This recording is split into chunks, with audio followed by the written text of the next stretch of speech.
Assalamualaikum warahmatullahi wabarakatuh. Waalaikumsalam warahmatullahi wabarakatuh. Bismillah, alhamdulillah, wassalatu wassalamu ala rasulillah Sayyidina wa maulana Muhammad ibni Abdillah wa ala alihi wa sahbihi ajmain, amma ba'du. Gimana kabarnya kalian semua? Sehat. Alhamdulillah. Pada semangat semua kan? Semangat. Sebelum mulai pembelajaran, alangkah baiknya kita buka dengan doa. Silahkan ketua kelasnya disiapkan. Doa mulai. Bismillahirrahmanirrahim. Rabbi billahi rabba wa bil islami dina wa bi muhammadin nabiyya wa rasulah. Rabbi zidni ilma warzuqni fahma. Amin ya. Selesai. Alhamdulillah, terima kasih ketua kelas. Semoga kita mendapatkan berkah dalam pembelajaran pada hari ini. Baiklah, di sini Bapak akan absen terlebih dahulu ya. Siapa yang hadir dan nggak hadir? Muhammad Esegap Hadir Pak. Jeffrey, Hadir. Dimas, Hadir. Eko, Hadir Pak. hadir semua ya. Alhamdulillah Pak. Alhamdulillah kalau hadir semua.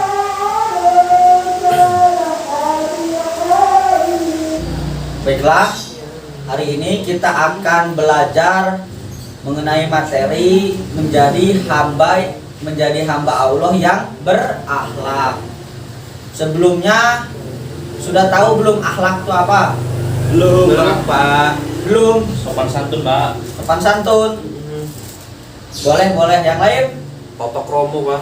Toto kromo yo boso Jowo. Iya Pak. Bisa jadi yang lain? Akhlak itu segala sesuatu yang Segala sesuatu yang spontan bisa, dari diri bisa. kita. Jadi sini Bapak jelaskan dulu nih pengertian akhlak. Jadi secara bahasa dulu, kata akhlak berasal dari bahasa Arab yaitu al-akhlak yang merupakan bentuk jamak dari kata khuluq atau al-khaliq yang berarti tabiat, budi pekerti, kebiasaan atau adat.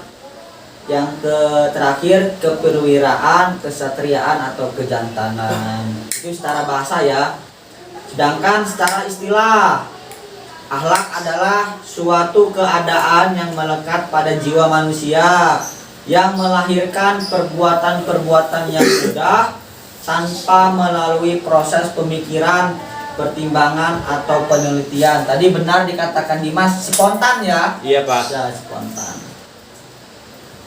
Dan di sini sebagian ulama memberi definisi mengenai akhlak, yaitu yang artinya akhlak adalah sifat manusia yang terdidik. Jadi karena akhlak merupakan suatu keadaan yang melekat di dalam jiwa, maka perbuatan baru disebut akhlak kalau terpenuhi beberapa syarat, yaitu ada dua nih ya, A sampai B. Siapa yang berani baca? Ya Pak. Silakan. Alexander. Yang Jeffrey ya, yang A ya. Ya Pak. Ya silakan. Perbuatan itu dilakukan berulang-ulang. Kalau perbuatan itu dilakukan hanya sekali saja, maka tidak dapat disebut akhlak. Misalnya pada suatu saat orang yang jarang berderma atau bersedekah tiba-tiba memberikan uang kepada orang lain karena alasan tertentu. Tindakan seperti ini tidak bisa disebut murah hati ataupun berakhlak dermawan karena hal itu melekat di dalam jiwanya. Oh, jadi di sini memiliki satu syarat, itu melekat ya pada dirinya, spontan. Yang kedua yang B, siapa? Silakan Dimas. Yang B. Gelap Pak. Dilepas dulu kacamatanya Dimas. Yuk silakan yang B. Perbuatan itu timbul. Jadi Pak, perbuatan yang disebut akhlak itu perbuatan itu timbul mudah tanpa dipikirkan atau diteliti terlebih dahulu sehingga benar-benar merupakan suatu kebiasaan. Jika perbuatan itu timbul karena terpaksa atau setelah dipikirkan dan dipertimbangkan secara matang tidak disebut akhlak. Nah, jadi Akhlak juga bisa disebut kebiasaan kita ya. Tidak bisa dipaksa paksa.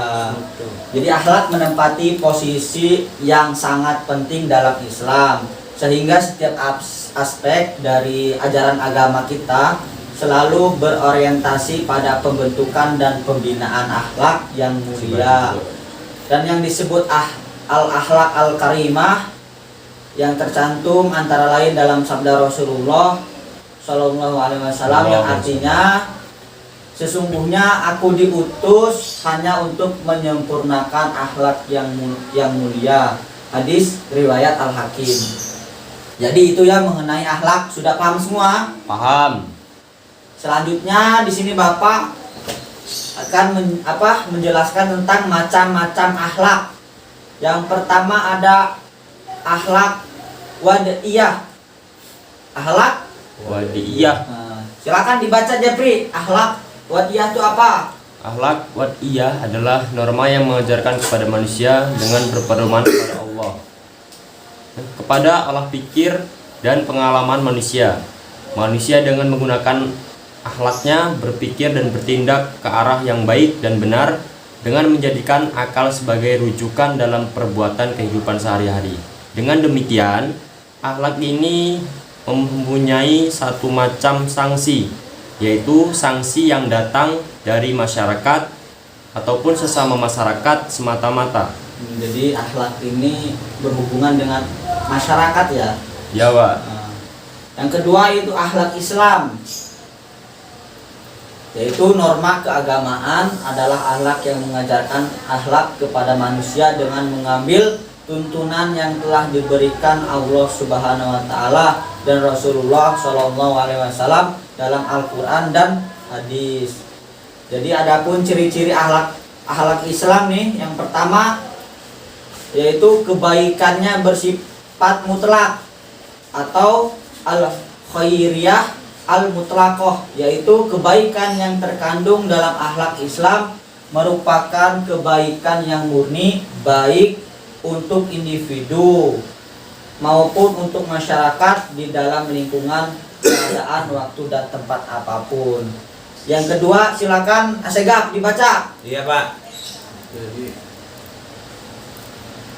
Kebaikannya bersifat menyeluruh, yaitu kebaikan yang terkandung di dalamnya merupakan kebaikan untuk seluruh umat manusia di segala zaman dan di semua tempat, Pak. Ya, benar. Yang ketiga, Jeffrey. Tetap dan kontekstual, yaitu kebaikan yang terkandung di dalamnya bersifat tetap, tidak berubah-ubah oleh perubahan suatu waktu dan tempat atau perubahan di kehidupan masyarakat. Ya. Dan yang keempat, kewajiban yang harus dipatuhi, yaitu kebaikan yang terkandung dalam akhlak Islam merupakan hukum yang harus dilaksanakan, sehingga ada sanksi hukum tertentu bagi orang-orang yang tidak melaksanakannya. Dan yang kelima, silakan Dimas dibaca. Pengawasan yang menyeluruh. Karena akhlak Islam bersumber dari Tuhan, maka pengaruhnya lebih kuat dari akhlak ciptaan manusia, sehingga seseorang tidak berani melanggar kecuali setelah ragu-ragu dan kemudian akan menyesali perbuatannya untuk selanjutnya bertaubat dengan sungguh-sungguh dan tidak melakukan perbuatan yang salah lagi. Ya, itu tadi tentang macam-macam akhlak. Jadi sudah paham ya tentang akhlak, tentang pengertian akhlak dan macam-macam akhlak. Paham, Pak? Mungkin kita cukupkan ya pembelajaran pada hari ini. Bapak mau ngasih tugas nih kepada kalian. Silakan dicatat, sambil dicatat. Ya, Pak, ditulis, Pak. Yang pertama, silakan cari persamaan akhlak, etika, moral, dan budi pekerti. Apa tadi, Pak? Akhlak, etika, moral, dan budi pekerti. Ya, Pak. Ya, nanti minggu depan kita bahas ya di pertemuan kedua. Ya, Pak. Siap? Siap. Udah, Pak, satu aja, Pak. Ya, satu aja. Kita cukupkan ya. Ya, Pak. Mungkin pembelajaran pada hari ini kita cukupkan. Semoga bermanfaat untuk kalian dan menjadi keberkahan pengetahuan kalian ya. Semoga bertambah pengetahuan yang kalian dapatkan. Dengan sempurnanya pembelajaran pada hari ini, kita tutup dengan lafaz hamdalah dan doa kifatul majelis. Alhamdulillahirabbil alamin. Subhanallah wa bihamdihi, subhanaka wa bihamdika, asyhadu an la ilaha anta, astaghfiruka wa atubu ilaik. Bapak akhiri, wabillahi taufiq wal hidayah. Assalamualaikum warahmatullahi wabarakatuh. Waalaikumsalam warahmatullahi wabarakatuh.